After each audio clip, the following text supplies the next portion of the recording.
Hey guys, welcome to the final episode of the Major Region Rundown, and today we're going to be going through the LCK with special guest Chronicler, who's a caster and analyst from the LCK. These videos serve as information pieces, so you're a little bit more informed on these LCK teams heading into the World Championship.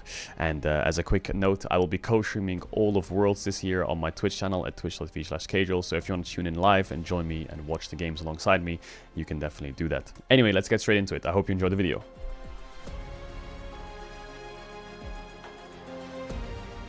Starting with the LCK Summer Champions and the first seed, we have Hanwha Esports. Doran in the top lane, Peanut in the jungle, World Champion Zeka in the mid lane, another World Champion at AD carry, Viper, and Delight as their support.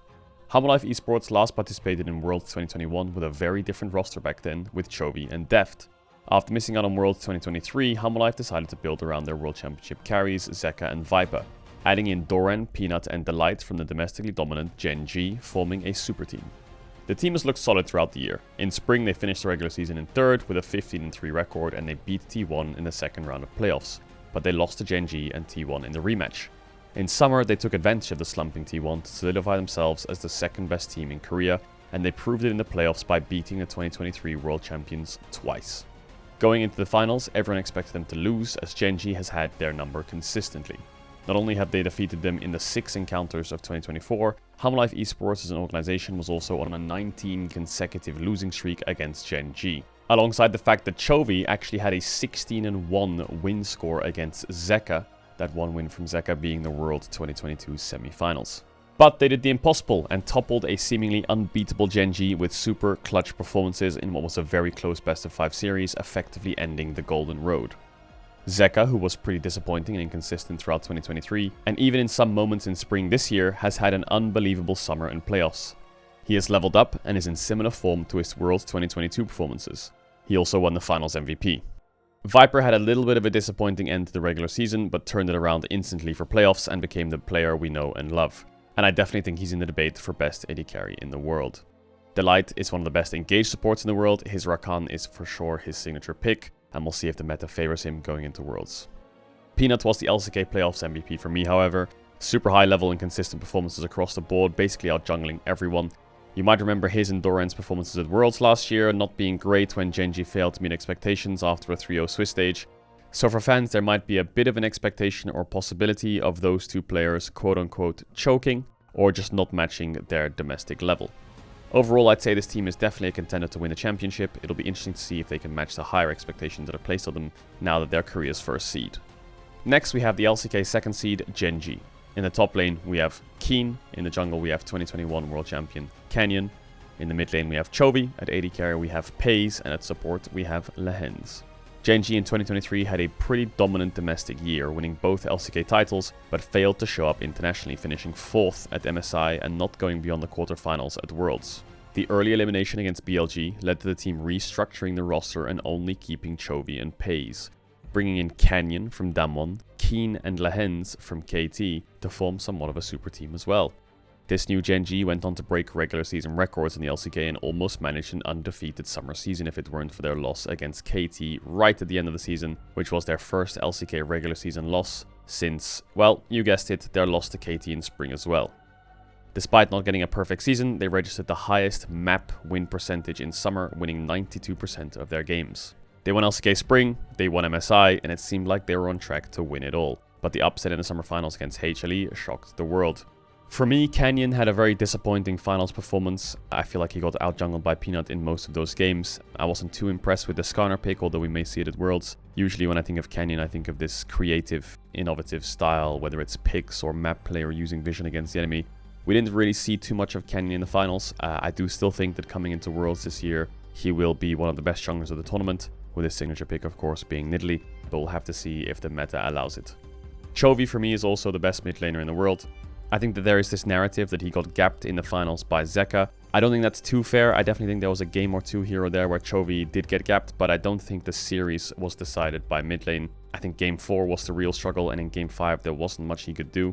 He's a player that definitely perfected the summer mid meta though. AD carries galore. He picked everything from Corki to Draven mid. Chovy really pushed the AD carry mid meta, I think. Pace was also insanely good throughout the summer regular season and playoffs, but he then had a very disappointing finals with poor positioning in teamfights, namely in Game 1 and 5. From ahead, he's an incredible AD carry, but can struggle to find space to perform when the team is behind. He probably was the best Ziggs in the LCK, and GenG was the best team at using Ziggs, but that's also a bit nerfed and teams were target banning him. Despite this loss in the finals, in my opinion, they're still the best LCK team going into Worlds. I don't think a single best of 5 changes what they've done throughout the rest of the year, and I still consider them the favorites if they were to play up against Hanwha. This team's macro is uncontested. Even when they are behind, they win through good decision making and smart map movements, and while we don't see it directly, a lot of this stems from Lehens in the communication, calling for these things. They were also the team that redefined and perfected the meta during summer. It really felt like they were 2 steps ahead of everyone, like we talked about with the AD mid-picks and the Ziggs. I think the patch change will shift things up enough that they won't be too favored when it comes to the meta. Things will be way too different, and this perfected and refined style that they have won't benefit them as much. But I would love to see Chovy get a Worlds trophy. It would be a shame of a player of his caliber to never see that trophy hoisted. As the LCK's third seed, we have Dplus Kia. In the top lane, we have World Champion Kingen. In the jungle, we have Rookie Lucid. At mid lane, we have World Champion Showmaker. At AD carry, we have Aiming. And at support, we have Moham. Dplus Kia was at last year's Worlds, where they were the only non-Korean or Chinese team to not make it out of the Swiss stage, losing their qualification match to KT Rolster. This led to a huge restructuring of the roster, with only Showmaker and Kellen remaining. Canyon left to GenG, ending the long-standing Canyon-Showmaker duo that had played together for 5 years, and Dplus promoted rookie jungler Lucid, who had been smashing it in the LCK Challenger scene, and the team brought over World Champion Kingen from Hanwha and signed Aiming from KT. Towards the end of the regular season, the team benched Kellen and brought in Moham, who's already competed in 2022 and 2023 under KDF, and was looking incredible on DK's Challenger team in spring. The team needed a more decisive engager. Last year they had more or less the same problem and tried bringing up Bible, but that ended up not planning out. Moham, however, seems to have helped fix a lot of what DK needed from the support position. This team has definitely improved from spring to summer, but for most of the year just looked like the 4th best LCK team. In spring they were 5th with a 9-9 record and then got eliminated by T1. Despite improvements in summer with a 3rd place finish in the regular season, the story repeated itself in playoffs as T1 eliminated them again.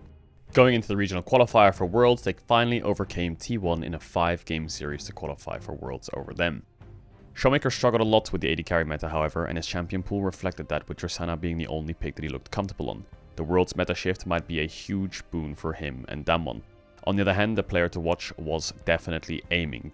DK currently lives and dies with his performances with Showmaker struggles, and he's definitely one of the best AD carries at the tournament. Kingen has also looked extremely solid and looks to be in form coming into Worlds.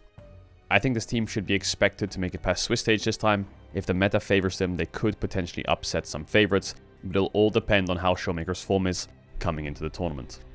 And finally, as Korea's 4th seed, we have reigning world champions T1. In the top lane, we have Zeus. In the jungle, we have Owner.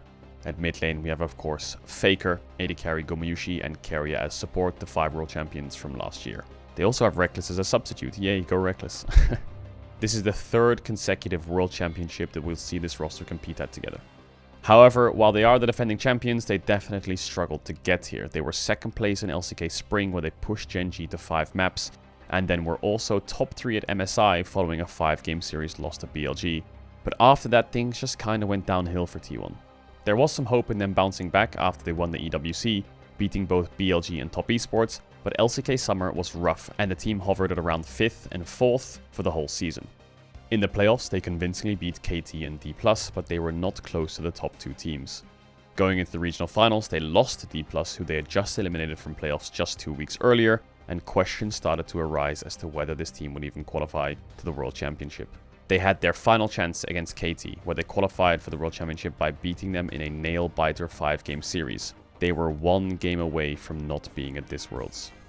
Faker had a great individual lane phase and performance in spring, but has looked pretty mediocre in summer. The other players where performances really dipped have been Owner and Keria. Zeus and Gomuyushi, on the other hand, have been pretty solid. Zeus still has some flaws and tends to get caught a lot, but he is still one of the best top laners at this tournament. Gomuyushi is just a massive rock for T1. He is their most stable and reliable player at the moment. Some of this roster struggles could maybe be attributed to what fans think is T1's insanely rigorous schedule for the past couple of years. The team's never really had a break in their eyes. Not only has this roster qualified for every single major international event in the last 3 years, they've also participated in off-season tournaments, and all of this together with shooting content, fan meets and other activities has led them to have very little downtime. It's hard to know what to expect from T1 as the 4th seed coming to Worlds. They have always seemed to show up at international events, and Faker has never failed to make top 4 in his 7 Worlds appearances, but this definitely is the weakest version of this T1 roster that we've seen heading into the World Championship. But the big meta shifts might be exactly what this team needed to perform once again. On paper, I expect this team to make it past Swiss and to top 8 given their level of play. Anything beyond that would be a huge success. Now I'm going to pass it over to Chronicler for his expertise on these teams. Hey Caedrel, thank you so much. Really appreciate being here. I always love talking about our LCK teams. So gonna quickly run you guys through the main story points I think are really cool coming into the World Championship and how I feel about the LCK teams thus far. For starters, talk a little bit about the region as a whole. I think that there is a very clear gap, which anyone that's watched the LCK will be able to tell you as well, between the top 2, which is GenG and Hanwha Life, and then DK and T1 respectively. Now, a lot of this will take into account that I think the teams will look very different once Worlds rolls around. We've seen this countless times again for, I think, almost every LCK seed. They usually get their shit together as World actually comes around, but going into the tournament, I think it's good to note that GenG and Hanwha Life look on a completely different level. I think these two teams are unmatched within the LCK and should only be matched by teams like BLG and TES worldwide. And they are both very versatile in the types of style that they play, in how they pivot in drafts. I think Hanwha Life in particular in the finals had a really large amount of drafts that ended up working out for them well, and they really worked on their champion pools, which ended up, I think, being a big reason as to why they got the huge upset over GenG.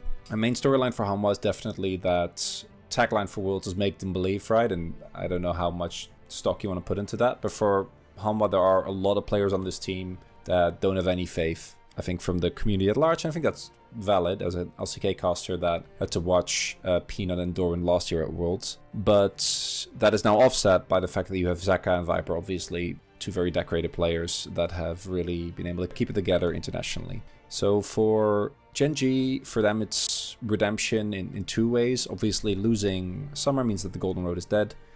My main thing though is that I imagine if GenG is able to win Worlds, which I think they should still be one of the heavy favorites, they would take that and not completing the Golden Road over the other way around, because while this team domestically has been supremely dominant, they have really struggled. I think it's been for various reasons. My main worry for GenG is how the meta shift is going to influence them. I do think that Chovy is really fine in terms of meta. I'm not worried about Keen either, but I do think that particularly the bot lane has really fluctuated in form, and Canyon definitely looks very different when he's playing on junglers that reward his playstyle, which is very high resources, right? He needs a lot of time to farm up, and teams that punish that are really able to, I think, put GenG in a tough position. So we'll have to see if they can kind of bounce back from what was a really big upset. Again, no one except for Aux expected them to do it.